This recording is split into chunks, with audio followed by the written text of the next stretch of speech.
Mesdames et messieurs, bonsoir et bienvenue sur Lougaré TV. C'est parti pour l'édition de ce samedi. Alors on démarre l'actualité avec ce qui s'est passé à l'Assemblée nationale, plus précisément avec la députée Amy Ndiaye. Nous parlons du certificat justement médical d'elle,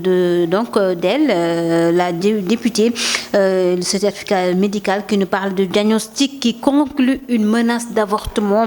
précoce post-traumatique de sa grossesse. La victime Amy Ndiaye, elle a reçu, je rappelle, un coup à l'abdomen d'un de ses collègues députés de l'opposition. C'était mercredi dernier lors d'une séance plénière. Alors, Madame Amy Ndiaye est toujours hospitalisée à la maternité de l'hôpital principal de Dakar et suite à un traumatisme abdominal.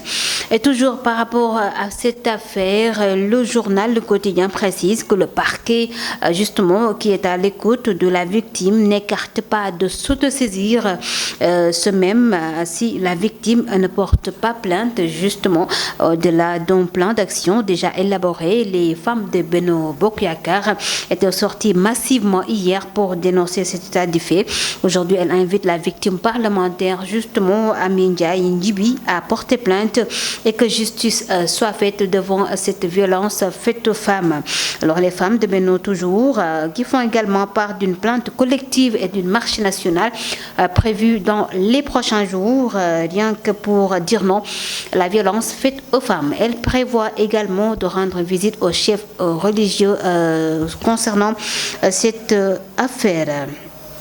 Bagarre toujours à l'Assemblée nationale, on y reste après Imam Ahmadou Mokhtar Kanté. C'est au tour d'Imam Mokhtar Ndiaye de dénoncer ce qui s'est passé à l'hémicycle. Un risque a-t-il chargé. Le chargé de communication de l'association des imams et oulémas du Sénégal lui regrette et soutient que cette 14e législature n'augure rien de bon. Justement, nous allons l'écouter Imam Mokhtar Ndiaye au téléphone de Lougaré TV.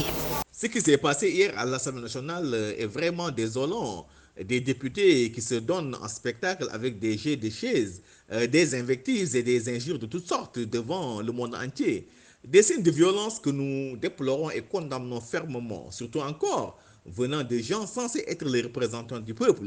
Cela n'honore pas du tout l'image du Sénégal qui a été, il faut le dire de tout le temps, considéré comme la fenêtre de la démocratie en Afrique.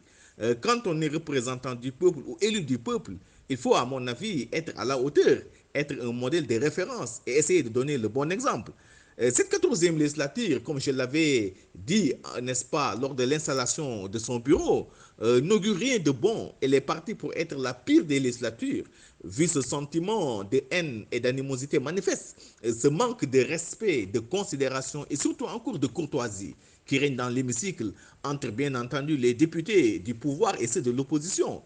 Et si des mesures ou des sanctions sévères ne sont pas prises contre les instigateurs, n'est-ce pas, de ces actes de violence, qu'ils soient du pouvoir ou de l'opposition, on risque de voir des pertes, n'est-ce pas, en vies humaines. On ne le souhaite pas au sein même de l'hémicycle, ce qui serait tout à fait regrettable. Confrontation avec Adji Sarr, la nouvelle requête des avocats d'Ousmane Sonko. On en parle également dans cette édition. Ils ont adressé une nouvelle requête au doyen des juges, laquelle rappelle que par correspondance reçue le 6 octobre dernier, nous vous avions saisi d'une demande portant sur l'audition, entre autres, du sieur Mamour Diallo, mais celle-ci est restée sans suite. Ainsi se désole la défense composée bien sûr des avocats de Ousmane Sonko. Nomination de Serigne Bassirou Gueye à la tête de l'AFNAC, le chargé de communication du parti Pastef El Malick Ndiaye. Il pense que le président Macky Sall s'empresse de couvrir bien sûr Serigne Bassirou Gueye après une plainte déposée par son chef Ousmane Sonko, un fait qui selon El Malick Ndiaye participe davantage à la désacralisation des institutions du Sénégal. Dans un post donc sur Facebook, El Malick Malick Ndiaye déclare, en résumé, je le cite, Macky Sall est le premier ennemi des institutions de la République, entre autres. Alors, il protège et promeut les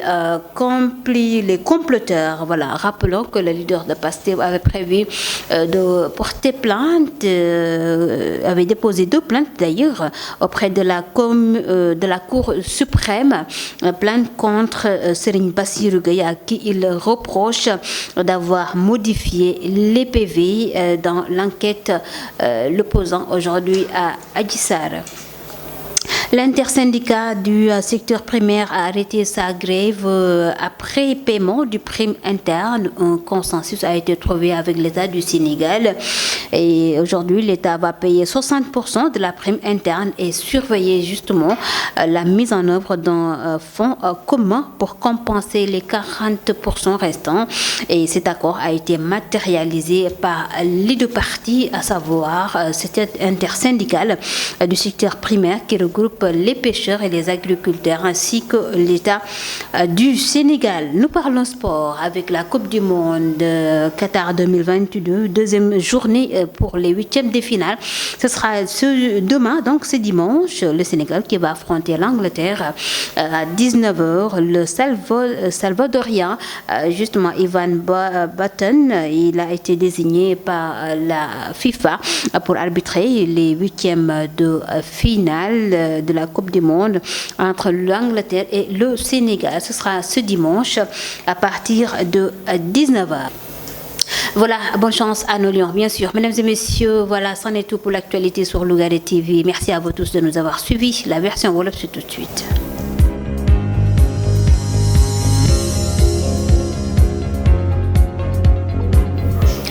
mbokk yi xarit yi Lougaré TV bismillah ci xibaar lañ koy doree lu jëm ci assemblée nationale ak la fa xewoon coow la nga xam ni Amy Ndiaye ci kawam la dal tey jii sax ñuy xamal ne certificat médical ba nga xam ne defal nañ ko lañ ci rek jàngate moo di bu ñu moywul nag mënees na ñàkk rek doom jamu ëmboon ci biiram moom soxna Amy Ndiaye député booy nga xam ni moom lañ wekkoon ci assemblée nationale mi ngi xewoon ci àllarba gi ñu génn ca ab séance plénière buñ doon amal. Amy Ndiaye soxna si ci jamono ji ma ngi ci hôpital principal bu Ndakaaru ca maternité bu gannaaw nag choc ba nga xam ni daloon na ko foofee ci assemblée nationale. ba tey ci wàllu woowee bu ñu sukkandikoo ci journal bi di Le Quotidien ñoom ña ngay wax ne tey ji parquet bi dàqul benn yoon autosaisiru ci wàllu wile donte ne sax moom Amy Ndiaye tey ji waxagul ne day porte plainte ci ñi ko defoon dóor yu ni mel. tey ji nag ñuy xamal ba tey bu ñu sukkandikoo ci waa Libération wala sax Le Quotidien jigéenu Benno Bokk Yaakaar yi ñoom itam ña nga def aw dank di wax ni soxna Amy Ndiaye dafa war a rek yóbbu fa ma xam ne doone benn ñi ko def jële ñaw téef la ñoom itam ñu ngi rek woo képp kuy jigéen nga woo rek jug taxaw teem ngir xeex wàllu métital bi ñuy teg jigéen ñi ci noonu la ñuy xamal ni ab marché national mënees na ko amal ci ay bés yi ñëw ngir nag ñaawlu lu ni mel itam dàq ñu benn ñoo dem ci kër kilifa diine yi boole fa képp kuy def ñaawteef teg ko ci kaw jigéen. ba tey ci xeex ba xewoon ci assemblée nationale la ñuy desani wax gannaaw imam Amadou Mactar Kanté tey imam Mokhtar Ndiaye moo yëkkati ay kàddu moom itam jëmale ko ci la fa xewoon ma ngi koy ñaawlu xeex ba ñu fa nemmeeku nga xam ne war na àddina war ngel képp moom nag nee na 14e législature bi li amul lenn lu muy wane ci lu baax te itam la fa mu jëm sax xeeñul neex dañuy teewlu ay kàddu imam Mokhtar Ndiaye ci téléphone Lougaré TV. li xew démb Assemblée nationale wax dëgg yàlla nekk na lu ñaaw lool ba jéggi dayoo ay député yuy taxaw wax dëgg yàlla di xeex di sànnante ay chaise di waxante lu ñaaw wax dëgg yàlla nekk na loo xam ne lu ñaaw la démb ci kanamu àdduna bi yépp muy ay scène de violence yoo xam ne ñoo ngi koy condamné lool sax rawat na nag mu jóge ci ay ñoo xam ne ñoom la ñu njort ne ñooy représentant du peuple ñoom le peuple bi tànn nu toggal leen ci assemblée nationale ñuy taxawaay bu nu mel lii lu ñaaw la loolu wax dëgg yàlla nekkul luy honorer image démocratie Sénégal mi nga xam ne wax dëgg yàlla dañu mos a tagg kañ nu ci ni Sénégal mooy exemple ci wàllu démocratie ci Afrique man njortu naa ne bu fekkee da nga nekk tey représentant du peuple tey peuple bi jël la nga toogal leen foofu tey am na noo war taxawee da nga war am benn auteur nekk modèle de référence waaye itam di joxe le bon exemple man dama ni 14e législature bi comme dama ko waxee woon ca ba ñuy installé ak la fa xewoon dama ni lii wax dëgg yàlla xeeñul dara lu baax dafa nekk tey législature boo xam ne dafa elle est partie pour être la pire des législatures ndax lan sentiment de haine ak animosité bi nga xam ne tey moo fa nekk rawat na tey manque de respect bi nga xam ne moo nekk diggante ñàkk joxante orma ak ñàkk joxante cër bi nga xamante mi ngi fay nekk ci biir assemblée nationale bi ci diggante député yi nga xam ne noo faree nguur gi ak député yi nga xam ne dafa nekk ci opposition bi te loolu bu amee rek wax dëgg yàlla jàmm du fa mën am ba tax na tey dama njortuñu tey bu fekkee tey jëluñu ay mesures yu tar ay daan ci ñi nga xam ne tey noo fay décréter li nga xam ne mooy violence bi ak foo mën a bokk moo xam ci opposition yi wala ci pouvoir bu ñu ko defulee fa ñuy jëm mooy nga xëy suba dégg ni faat nañ fa nit kenn ñaanu ko yàlla te boobaa day nekk musiba boo xam ne day ternir suñu image yu démocratie ba faw ñu wax lu jëm ci confrontation Sonko Adji Sarr ñu ngi xaar ci talaata jii tey jii ñu ngi xamal ni ñii di avocat Ousmane Sonko yi am na beneen requête ba nga xam ne defoon nañu ko ñu jébbal ko doyen des juges Maham Diallo requête boobu la mënees naa wax ni correspondance maanaam ab lettre bu ñu bindoon juróom-benn fan ci weeru octobre bu ñu génn di wax wala sax ñoom ñi ngi doon sàkku ci Maham Diallo moom itam mu déglu ku ci mel ni Mamour Diallo ba nga xam ni moom it am na luñ ko tuumaaloon te boobe ba tey kenn furaas kenn déggatu ci dara ñoom ci noone la ñuy woo kii di doyen Maham Diallo moom itam mu gestu boobe dossier. Nomination Serigne Bassirou Gueye nekkoon procureur ci bopp OFNAC loolee nag ñu gis ne boobe ba tey ku ci nekk